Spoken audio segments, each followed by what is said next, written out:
Hello, and welcome back to another Chris McPherson Show, daily dose your home of the black and white of sport. And today we're digging back into the Big Bash and matches 5 through 8 of BBL 15. 4 games, some absolute chaos, a record chase, a big Sydney smash, and a ladder that is already starting to take shape. If you're following along with the series, this is our next installment. And remember, make sure you hit subscribe on YouTube and follow across all of our social media platforms. You can find us on Instagram, on X, on TikTok, and on Facebook at The Chris Mack Show, so you don't miss any of the rolling updates. But let's get into this and make sure we keep on rolling. Let's start with match 5. The Stars defeating the Hurricanes by 8 wickets with 24 balls remaining. And the Stars could not have asked for a better season opener. They knocked off the defending champions with 24 balls left, and honestly, it never really looked in doubt. Hobart got stuck early, never really recovered, and the Stars chased with complete authority. Looking at the player impact breakdown for our player points, Marcus Stoinis took out 9 points, the skipper, the tone setter, the match winner. Stoinis delivered a classic all-round performance, 62 not out from 31 balls in a chase that felt like he was batting on a different surface, and 2 for 18 with the ball. Early strikes, control, and finishing the game with a 6. A true captain's night out. Peter Siddle, 5 points. Vintage. Like a fine wine, he keeps getting better with age. At 41, Siddle produced 3 for 30 and broke the Hurricanes back, removing Tim David and anchoring the late collapse. Bowled smart, bowled tough, and he bowled exactly like a man who's played 67 tests and still loves the contest. The Silver Foxes absolutely still got it. Benny McDermott took 3 points, the lone resistance for the Hurricanes. His 69 kept Hobart afloat. It was classy, it was composed, and he managed to punish anything loose. Without him, the Hurricanes probably would have been rolled for 120. Glenn Maxwell, 2 points. He bowled the first over. It was a risky play, but he took a wicket with ball 4 and then pulled off another outrageous boundary catch like only the big show can. Didn't need to do anything with the bat. The damage was already done. And finally, Campbell Kellaway, 1 point. A perfect little support act, 41 not out from 27, great tempo, and letting Marcus Stoinis explode while keeping the chase calm. We head on to match 6, and the Heat defeated the Scorchers in the greatest chase in BBL history.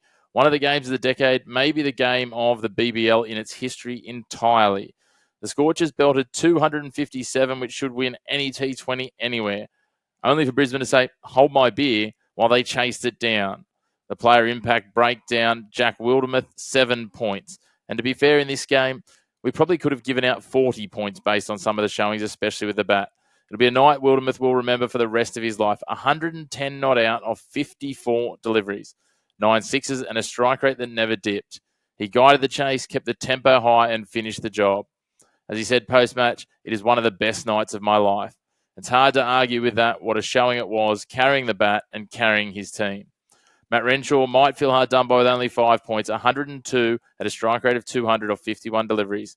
Another 9 sixes for him as well, and the early enforcer of the innings. He did get a life on 20 after he had a no ball that he clipped and got caught behind, but from there he was unstoppable. The partnership with Wildermuth, 212 runs, is now etched into BBL folklore. Finn Allen, 4 points, brutal. 79 off 38 and 3 monster sixes off Kuhneman into the Gabba stands. The tone setter for Perth's huge total. Cooper Connolly also picked up 4, fresh off an IPL deal and batting like he already belongs at that level. He struck 77 off 37, classy and powerful. The Alan Connolly 1-2 punch gave Perth 142 off 64 balls, setting a platform, and it took something superhuman to beat them, yet somehow Brisbane found it on their home deck. We head to match 7, and it was the Sydney Sixers defeating the Thunder by 47 runs in the first Sydney smash of the season, and the Thunder will undoubtedly be seeking revenge a little later in the year. The Sixers needed a statement after starting their season 0-2, and they got it, and in a big way. Babar found rhythm, Philippe exploded, and Jack Edwards produced the bowling spell of the tournament so far, and possibly it's going to be hard to beat, you'd have to think. But let's have a look at those player impact breakdowns, and Jack Edwards, 7 points. 5 for in a derby against Constas, Gilks, Billings, and like. Career-defining night, and the reason the Thunder never got close in their chase. Josh Felipe, 5 points, agonisingly short of a ton for the wicketkeeper batsman, but superb nonetheless. He smashed 96 off 57 balls, took apart the spin, paced his innings, and looked absolutely to the best that we've seen him deliver. Babar Azam, 4 points, the first major BBL contribution for the Pakistan superstar, his first half century in Sixers colours, and it absolutely mattered. 58 off 42, patience early, timing late, and the perfect foil for Felipe. Sam Billings, 2 points, 51 off 28. The Thunderman fought hard and tried to keep his side alive, but unfortunately for him, the chase was already realistically gone before he walked in. Joel Davies, 2 points. He showed some intent, added some spark, not match-changing, but meaningful contribution, especially with the ball. And Reece Topley, 1 point. An early wicket, tight enough spells, but outshone by the man on the other side in Edwards. We move on to match 8, which was Sunday night. The Hurricanes defeating the Renegades by 7 wickets with 37 balls remaining. The champs flexed again. Jordan set the tone. Chowdhury detonated the chase, and Hobart moved to the top of the ladder. Let's talk our player impact breakdown, and Chris Jordan was back in the point. 7 points.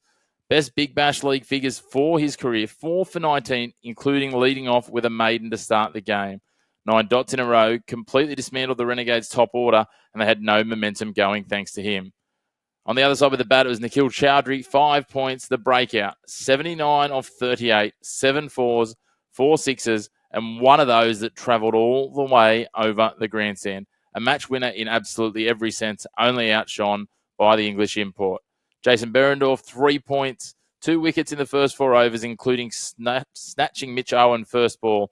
Set the Renegades up really well, but not enough for the points. Nathan Ellis, 2 points, a captain spell, controlled the middle overs as he can only do, propped up Jordan's early breakthroughs to continue to consolidate the Hurricanes' start. Benny McDermott, another 2 points, a blazing 49 off, not out of 33 balls to finish the chase, 4 sixes, and a steady anchor besides the chaos at the other end. And finally, Mohammad Rizwan, 1 point, a quick fire 32 in the Renegades inning. Important at the time, but the collapse after his dismissal killed the momentum. But that closes us out for the 4 games. Let's have a recap of where our top 5 stands after the 8 matches. In equal fourth on 9 points, we have Marcus Stoinis from the Stars, Jack Wildermuth from the Heat, and Tim Seifert from the Renegades. In second, on 12 points, we've got Cooper Connolly and Chris Jordan. Connolly with the Scorchers, Jordan with the Hurricanes, both through plenty of games. But then the man, he has played an extra game to all the others. He's had 3 games already for the Sixers. But Jack Edwards sits atop our leaderboard with 14 points. He's also the leading wicket taker currently in the competition with 8 wickets. He is leading the competition and absolutely justifying that IPL bidding war that ensued for him. While we're talking about standings, let's have a quick look at the ladder as well. The Hurricanes, as I said, on top. 2 wins, 1 loss so far. The Stars climb up into second with just the 1 win, only 1 game so far. The Sixers, 1 win and 2 losses, but the margin of victory for them means they do leap up to third. I'll get there eventually with net run rate. The Scorchers into fourth with 1 win and a loss. The Strikers undefeated, but just the 1 game, similar to the Stars. Then the Heat, 1 win, 1 loss. Into the Renegades, 1 win, 1 loss as well. And then the Thunder, the only winless team. Well, that wraps up matches 5 through to 8. We've got a cracking slate of games coming over the rest of this week as we head towards Christmas and over through the Boxing Day period. A double header coming off the back of Boxing Day. It's a big stretch of BBL cricket just gone and even more coming. We've had the record chase, a derby demolition, and a big shake-up in our impact leaderboard. And we look forward to plenty more of that when we are back with you after Game 12. So we can't wait after the next block of games. In the meantime, though, we will be back with plenty more cricket and other sports, including previewing the Boxing Day test in the coming days. So make sure, if you haven't already, to hit subscribe on YouTube, follow along at The Chris Mack Show on all your social platforms, and we'll see you next time on your home of the black and white of sport. No grey opinions here.